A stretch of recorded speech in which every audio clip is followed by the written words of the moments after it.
नमस्कार दोस्तों। स्वागत है आपका हमारे चैनल पर। तो हमारी आज की कहानी है पूर्व संस्कार, मुंशी प्रेमचंद जी की कहानी। तो चलिए शुरू करते हैं। सज्जनों के हिस्से में भौतिक उन्नति कभी भूल कर ही आती है।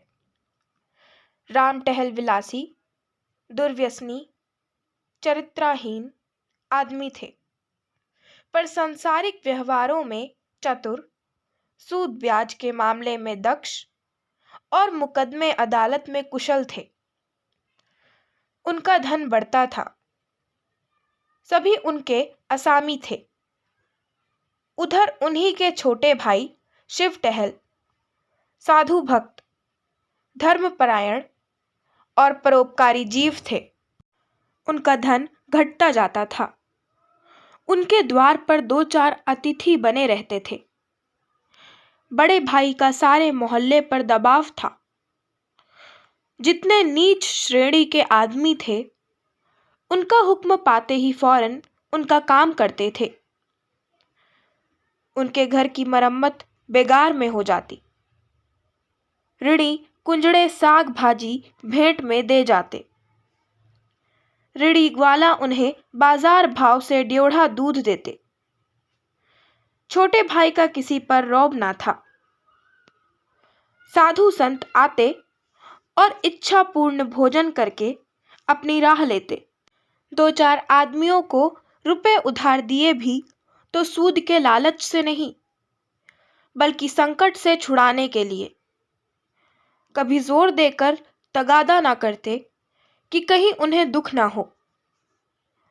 इस तरह कई साल गुजर गए, यहाँ तक कि शिव टहल की सारी संपत्ति परमार्थ में उड़ गई। रुपए भी बहुत डूब गए। उधर राम टहल ने नया मकान बनवा लिया, सोने चांदी की दुकान खोल ली, थोड़ी जमीन भी खरीद ली और खेती बाड़ी भी करने लगे। शिव टहल को अब चिंता हुई, निर्वाह कैसे होगा। धन ना था कि कोई रोजगार करते। वह व्यवहार बुद्धि भी ना थी, जो बिना धन के भी अपनी राह निकाल लेती है। किसी से ऋण लेने की हिम्मत ना पड़ती थी। रोजगार में घाटा हुआ तो देंगे कहां से। किसी दूसरे आदमी की नौकरी भी ना कर सकते थे। कुल मर्यादा भंग होती थी। 2-4 महीने तो ज्यों त्यों करके काटे। अंत में चारों ओर से निराश होकर बड़े भाई के पास गए और कहा, भैया, अब मेरे और मेरे परिवार के पालन का भार आपके ऊपर है। आपके सिवा अब किसकी शरण लूं? राम टहल ने कहा, इसकी कोई चिंता नहीं। तुमने कुकर्म में तो धन उड़ाया नहीं। जो कुछ किया उससे कुल कीर्ति ही फैली है। मैं धूर्त हूं, संसार को ठगना जानता हूं। तुम सीधे साधे आदमी हो। दूसरों ने तुम्हें ठग लिया। यह तुम्हारा ही घर है। मैंने जो जमीन ली है उसकी तहसील वसूल करो। खेती बाड़ी का काम संभालो। महीने में तुम्हें जितना खर्च पड़े मुझसे ले जाओ। हाँ, एक बात मुझसे ना होगी। मैं साधु संतों का सत्कार करने को एक पैसा भी ना दूंगा और ना तुम्हारे मुंह से अपनी निंदा सुनूंगा। शिव टहल ने गदगद कंठ से कहा, भैया, मुझसे इतनी भूल अवश्य हुई कि मैं सबसे आपकी निंदा करता रहा हूं। उसे क्षमा करो। अब से मुझे अपनी निंदा करते सुनना तो जो चाहे दंड देना। हाँ, आपसे मेरी एक विनय है। मैंने अब तक अच्छा किया या बुरा, पर भाभी जी को मना कर देना कि उसके लिए मेरा तिरस्कार ना करे। राम टहल बोला, अगर वह कभी तुम्हें ताना देंगी तो मैं उनकी जीभ खींच लूंगा। राम टहल की जमीन शहर से 10-12 कोस पर थी। वहां एक कच्चा मकान भी था। बैल, गाड़ी, खेती की अन्य सामग्रियां वहीं रहती थीं। शिव टहल ने अपना घर भाई को सौंपा और अपने बाल बच्चों को लेकर गांव चले गए। वहां उत्साह के साथ काम करने लगे। नौकरों ने काम में चौकसी की। परिश्रम का फल मिला। पहले ही साल उपज ड्योढ़ी हो गई और खेती का खर्च आधा रह गया। पर स्वभाव को कैसे बदले? पहले की तरह तो नहीं, पर अब भी 2-4 मूर्तियां शिव टहल की कीर्ति सुनकर आ ही जाती थीं और शिव टहल को विवश होकर उनकी सेवा और सत्कार करना ही पड़ता था। हाँ, अपने भाई से यह बात छिपाते थे कि कहीं वह अप्रसन्न होकर जीविका का यह आधार भी ना छीन ले। फल यह होता कि उन्हें भाई से छिपाकर अनाज, भूसा, खली आदि बेचना पड़ता। इस कमी को पूरी करने के लिए वह मजदूरों से और भी कड़ी मेहनत लेते थे और खुद भी कड़ी मेहनत करते। धूप, ठंड, पानी बूंदी की बिल्कुल परवाह ना करते थे। मगर कभी इतना परिश्रम तो किया ना था। शरीर शक्तिहीन होने लगा। भोजन भी रूखा सूखा मिलता था। उस पर कोई ठीक समय ना था। कभी दोपहर को खाया, कभी तीसरे पहर। कभी प्यास लगी तो तालाब का पानी पी लिया। दुर्बलता रोग का पूर्व रूप है। बीमार पड़ गए। देहात में दवा दारू का सुभीता ना था। भोजन में कुपथ्य करना पड़ता था। रोग ने जड़ पकड़ ली। ज्वर ने पीलिया का रूप धारण किया और पीलिया ने 6 महीने में काम तमाम कर दिया। राम टहल ने यह शोक समाचार सुना तो उन्हें बड़ा दुख हुआ। इन 3 वर्षों में उन्हें एक पैसे का नाज नहीं लेना पड़ा। गुड़, घी, भूसा चारा, उपले ईंधन सब गांव से चला आता था। बहुत रोए, पछतावा हुआ कि मैंने भाई की दवा दर्पण की कोई फिक्र नहीं की। अपने स्वार्थ की चिंता में उसे भूल गया। लेकिन मैं क्या जानता था कि मलेरिया का ज्वर प्राणघातक ही होगा। नहीं तो यथाशक्ति अवश्य इलाज करता। भगवान की यही इच्छा थी। फिर मेरा क्या वश? अब कोई खेती को संभालने वाला ना था। इधर राम टहल को खेती का मजा मिल गया था। उस पर विलासिता ने उनका स्वास्थ्य भी नष्ट कर डाला था। अब वह देहात के स्वच्छ जलवायु में रहना चाहते थे। निश्चय किया कि खुद ही गांव में जाकर खेती बाड़ी करूं। लड़का जवान हो गया था। शहर का लेन देन उसे सौंपा और देहात चले आए। यहाँ उनका समय और चित्त विशेषकर गांवों की देखभाल में लगता था। उनके पास एक जमुना पारी बड़ी रास की गाय थी। उसे कई साल हुए बड़े शौक से खरीदा था। दूध खूब देती थी और सीधी वह इतनी कि बच्चा भी सींग पकड़ ले तो ना बोलती। वह इन दिनों गाभिन थी। उसे बहुत प्यार करते थे। शाम सवेरे उसकी पीठ सुहलाते, अपने हाथों से नाच खिलाते। कई आदमी उसके ड्योढ़े दाम देते थे, पर राम टहल ने ना बेची। जब समय पर गऊ ने बच्चा दिया तो राम टहल ने धूमधाम से उसका जन्मोत्सव मनाया। कितने ही ब्राह्मणों को भोजन कराया। कई दिन तक गाना बजाना होता रहा। इस बछड़े का नाम रखा गया जवाहिर। एक ज्योतिषी से उसका जन्म पत्रा भी बनवाया गया। उसके अनुसार बछड़ा बड़ा होनहार, बड़ा भाग्यशाली, स्वामी भक्त निकला। केवल छठे वर्ष उस पर एक संकट की शंका थी। उससे बच गया तो फिर जीवन पर्यंत सुख से रहेगा। बछड़ा श्वेत वर्ण था। उसके माथे पर एक लाल तिलक था। आंखें कजरी थीं। स्वरूप का अत्यंत मनोहर और हाथ पांव का सुडौल था। दिन भर कलेलों किया करता था।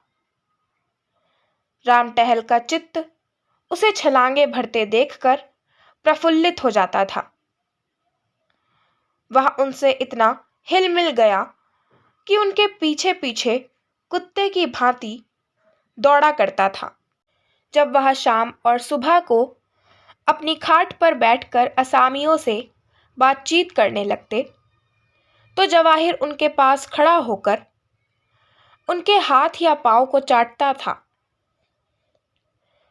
वह प्यार से उसकी पीठ पर हाथ फेरने लगते तो उसकी पूंछ खड़ी हो जाती और आंखें हृदय के उल्लास से चमकने लगती। राम टहल को भी उससे इतना स्नेह था कि जब तक वह उनके सामने चौके में ना बैठा हो, भोजन में स्वाद ना मिलता। वह उसे बहुधा गोद में चिपटा लिया करते। उसके लिए चांदी का हार, रेशमी फूल, चांदी की झांझें बनवाई। एक आदमी उसे नित्य नहलाता और झाड़ता पोंछता रहता था। जब कभी वह किसी काम से दूसरे गांव में चले जाते तो उन्हें घोड़े पर आते देखकर जवाहिर कुलेले मारता हुआ उसके पास पहुंच जाता और उनके पैरों को चाटने लगता। पशु और मनुष्य में यह पिता पुत्रा सा प्रेम देखकर लोग चकित हो जाते। जवाहिर की अवस्था 2.5 वर्ष की हुई। राम टहल ने उसे अपनी सवारी की बहली के लिए निकालने का निश्चय किया। वह अब बछड़े से बैल हो गया था। उसका ऊंचा डील, गठे हुए अंग, सुदृढ़ मांसपेशियां, गर्दन के ऊपर ऊंचा डील, चौड़ी छाती और मस्तानी चाल थी। ऐसा दर्शनीय बैल सारे इलाके में ना था। बड़ी मुश्किल से उसका बांधा मिला, पर देखने वाले साफ कहते थे कि जोड़ नहीं मिला। रुपए आपने बहुत खर्च किए हैं, पर कहाँ जवाहिर और कहाँ यह, कहाँ लैंप और कहाँ दीपक। पर कौतूहल की बात यह थी कि जवाहिर को कोई गाड़ी वाहन हाँकता तो वह आगे पैर न उठाता, गर्दन हिला हिला कर रह जाता। मगर जब राम टहल आप पगहा हाथ में ले लेते और एक बार चुमकार कर कहते, चलो बेटा, तो जवाहिर उन्मत्त होकर गाड़ी को ले उठता।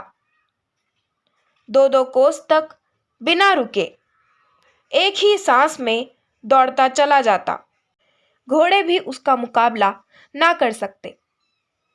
एक दिन संध्या समय जब जवाहिर नांद में खली और भूसा खा रहा था और राम टहल उसके पास खड़े उसकी मक्खियां उड़ा रहे थे, एक साधु महात्मा आकर द्वार पर खड़े हो गए। राम टहल ने अविनय पूर्ण भाव से कहा, यहां क्यों खड़े हो महाराज, आगे जाओ। साधु बोला, कुछ नहीं बाबा, इसी बैल को देख रहा हूं। मैंने ऐसा सुंदर बैल नहीं देखा। राम टहल थोड़ा ध्यान देकर बोला, घर ही का बछड़ा है। साधु बोला, साक्षात देव रूप है। यह कहकर महात्मा जी जवाहिर के निकट गए और उसके खुर चूमने लगे। राम टहल बोला, आपका शुभागमन कहाँ से हुआ? आज यहीं विश्राम कीजिए तो बड़ी दया हो। साधु बोला, नहीं बाबा, क्षमा करो, मुझे आवश्यक कार्य से रेलगाड़ी पर सवार होना है। रातों रात चला जाऊंगा, ठहरने से विलंब होगा। राम टहल बोला, तो फिर और कभी दर्शन होंगे? साधु बोले, हाँ, तीर्थ यात्रा से 3 वर्ष में लौटकर इधर से फिर जाना होगा। तब आपकी इच्छा होगी तो ठहर जाऊंगा। आप बड़े भाग्यशाली पुरुष हैं कि आपको ऐसे देवरूप नंदी की सेवा का अवसर मिल रहा है। इन्हें पशु ना समझिए, यह कोई महान आत्मा है। इन्हें कष्ट ना दीजिएगा, इन्हें कभी फूल से भी ना मारिएगा। यह कहकर साधु ने फिर जवाहिर के चरणों पर शीस नवाया और चले गए। उस दिन से जवाहिर की और भी खातिर होने लगी। वह पशु से देवता हो गया। राम टहल उसे पहले रसोई के सब पदार्थ खिलाकर तब आप भोजन करते। प्रातः काल उठकर उसके दर्शन करते, यहाँ तक कि वह उसे अपनी बहली में भी ना जोतना चाहते। लेकिन जब उनको कहीं जाना होता और बहली बाहर निकाली जाती तो जवाहिर उसमें जुतने के लिए इतना अधीर और उत्कंठित हो जाता, सिर हिला हिलाकर इस तरह अपनी उत्सुकता प्रकट करता कि राम टहल को विवश होकर उसे जोतना पड़ता। 2-1 बार वह दूसरी जोड़ी जोत कर चले तो जवाहिर को इतना दुख हुआ कि उसने दिन भर नांद में मुंह न डाला। इसलिए वह अब बिना किसी विशेष कार्य के कहीं जाते ही ना थे। उनकी श्रद्धा देखकर गांव के अन्य लोगों ने भी जवाहिर को अन्न ग्रास देना शुरू किया। सुबह उसके दर्शन करने तो प्रायः सभी आ जाते थे। इस प्रकार 3 साल और बीते। जवाहिर को 6ठा वर्ष लगा। राम टहल को ज्योतिषी की बात याद थी। भय हुआ कहीं उसकी भविष्यवाणी सत्य ना हो। पशु चिकित्सा की पुस्तकें मंगाकर पढ़ी। पशु चिकित्सक से मिले और कई औषधियां लाकर रखी। जवाहिर को टीका लगवा दिया। कहीं नौकर उसे खराब चारा या गंदा पानी ना खिला पिला दे, इस आशंका से वह अपने हाथों से उसे खोलने बांधने लगे। पशुशाला का फर्श पक्का करा दिया जिसमें कोई कीड़ा मकोड़ा ना छिप सके। उसे नित्य प्रति खूब धुलवाते भी थे। संध्या हो गई थी। राम टहल नांद के पास खड़े जवाहिर को खिला रहे थे कि इतने में सहसा वही साधु महात्मा आ निकले जिन्होंने आज से 3 वर्ष पहले दर्शन दिए थे। राम टहल उन्हें देखते ही पहचान गए। जाकर दंडवत की, कुशल समाचार पूछे और उनके भोजन का प्रबंध करने लगे।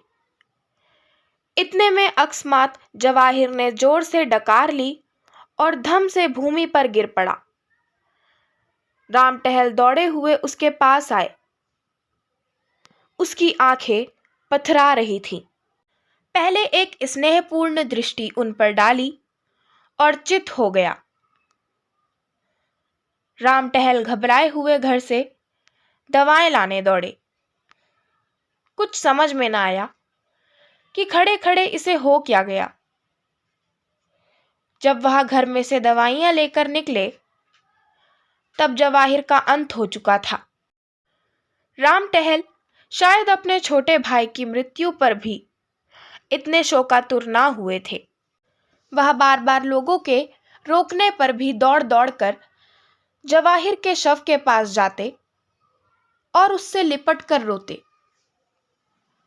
रात उन्होंने रो रो कर काटी। उसकी सूरत आंखों से ना उतरती थी।